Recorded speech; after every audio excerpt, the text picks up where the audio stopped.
check this thing out. I can't tell if I'm going to use this drone more for freestyle or for drone tours. Either way, I think that this is going to be a nice hybrid between the two. This is the Flywoo Venom H20.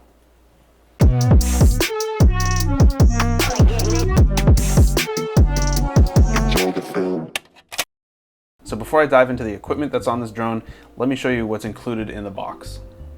So obviously you get the drone, you get a set of props, and since this is a hexacopter, it comes with 8 props. 6 of them you use on the drone, and then you have a pack of 2 extra ones here.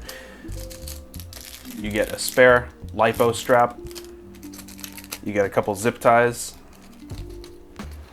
a little plastic lens cover, some additional screws. You actually get the pieces for the naked Caddx Vista that's on board, so if you wanted to reassemble it into a full-sized Caddx Vista, you could. You also get these prop guards that kind of surround the entire prop, and you get 6 of these. And then you also get this little piece of paper that tells you the motor direction. One thing that I want to mention that the drone doesn't come with is any action camera mounts. So if you plan on putting a naked GoPro or an Insta360 Go or something on this, you'll have to print a 3D mount for that. This doesn't come with any mounts for any action cameras, or at least mine didn't. Now let's talk about the equipment that's on this drone. I think the main thing that stands out is obviously the fact that you have 6 motors instead of 4. And what Flywoo has actually done on this drone is actually flip the middle motor upside down so the motors are closer together. The motors that are on here are Flywoo NIN V2 1203 4850 kV motors, and for props we have 5-blade Gemfan D51 2-inch props. I use the 2.5-inch and 3-inch Gemfan 5-blade props on all of my Cinewups, and I expect these 2-inch ones to be just as good. Plus, they're typically pretty quiet. Also, on top of the motors that are flipped upside down, you have this little piece of clear TPU, and that has a blue LED underneath it. I didn't realize that that even existed until I turned it on. I really like the prop guards that come with this drone because they wrap around the entire outer portion of the prop. They feel pretty thin, so I'm not sure how durable they're going to be, but I do think that it'll be safe to fly around people and indoors.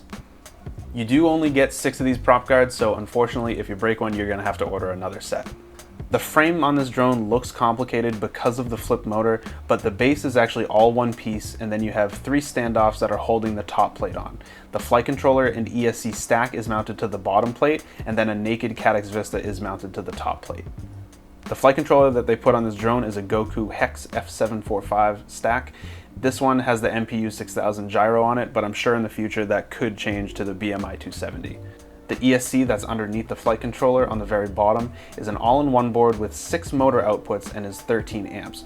So this is the digital version of this drone, and the Vista that comes on this is naked, so it doesn't have the normal heatsink casing that's included on a normal Vista. That's why they include it in this little bag. So in case you want to remove it and use it like a normal Vista, you can reassemble it using these parts. The camera that's on this drone is the Caddx Polar Nano. On top we have this little TPU piece that holds the Caddx Vista antenna as well as the receiver antenna.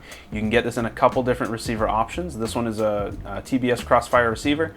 You can get it with an ELRS or FR Sky receiver as well. The drone also comes with a little power plug that's coming out of the top plate right here, and that's meant for an SMO 4K or a GoPro Bones, I think. I don't have either of those cameras, so I just cut it off. But like I mentioned in the beginning, if you are planning on mounting an action camera to this, you're gonna have to 3D print a mount for it.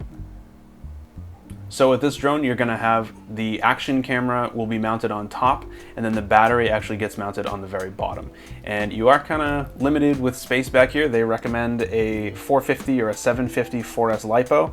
I have a couple of these GNB 650 4S batteries. I'm gonna be using these in the test flight footage you're about to see, and these fit very comfortably underneath, and I think I'm gonna be able to get some solid flight time out of it. So let's take this thing outside and see how it flies.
And before I end the video, I actually got the chance to use this drone on a recent project.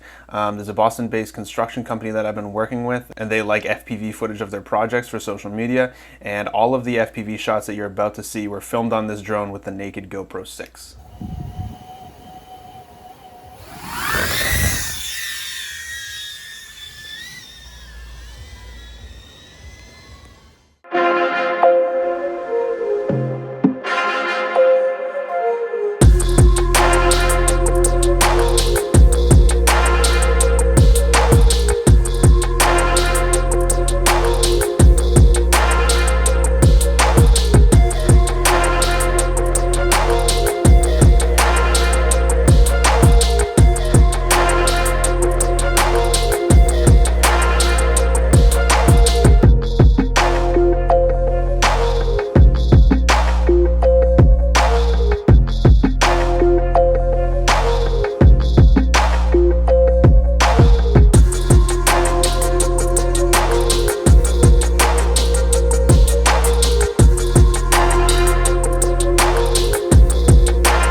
All right, final thoughts. I like it. I honestly think it's a great hybrid between a Cinewhip and a freestyle drone, and it's on the smaller side. Here's what it looks like compared to my Cinelog 25. They're about the same size. I think the Flywoo is a little bit smaller. Then again, it's a 2-inch, and this is a 2.5-inch. A little bit smaller, but about the same size. It's also coming in under 250 grams, and I think it's about 130 something. Let's see. So with a naked GoPro, it's 136, and then when you add a battery like this, GNB 650, you're looking at 195, 196. So under 200 grams, that's way under the FAA's little limit that they got. I was getting about 4-minute flight times with this 650 battery, and I think you could get another minute or two out of it if you were flying slow indoors and doing less freestyle, but I could totally see using this drone on an interior drone tour. It's nice that it also does have the ability to do some freestyle. All right, so now on to the things I don't like. First thing I want to mention is this battery strap. It's pretty stiff and it's kind of difficult to really secure the battery down to the drone. It doesn't have a lot of flex. It almost feels like there's like a plastic outer shell or something. I would like to put on one of my RDQ straps since I have like 100 of them, but I just don't feel like taking this stack off in order to replace it. And yes, in order to replace the strap, you'll need to disassemble the drone a little bit, because if you look at it, it goes through the frame and underneath the stack. So to replace it, you'll have to take the drone apart. The tune on this is decent. I think it could use a little more work. I was getting a little bit of wobbles when I was doing some freestyle. I'll probably play with a little bit just to make it suitable for indoor drone work for larger facilities. Another thing is I wish that Flywoo would include some type of camera mount, some 3D printed parts, especially since they're so cheap. There are quite a few of these mounts available. This one's obviously for a naked GoPro 6, but they do make, like this one I found on Thingiverse. This one's for a full-size GoPro. I'll leave a link to all of the STL files that are available online down in the description, but I do wish that Flywoo would include some type of mount with their drones. It's always nice when that type of thing is included with the drone, especially since it's so cheap. So yeah, other than those things, all in all, it's honestly a solid little Cinewhip that's actually capable of some light freestyle if you want. I'm gonna work on the tune a little bit, kind of tune it for what I'm gonna use it for, but otherwise, honestly, I really like this.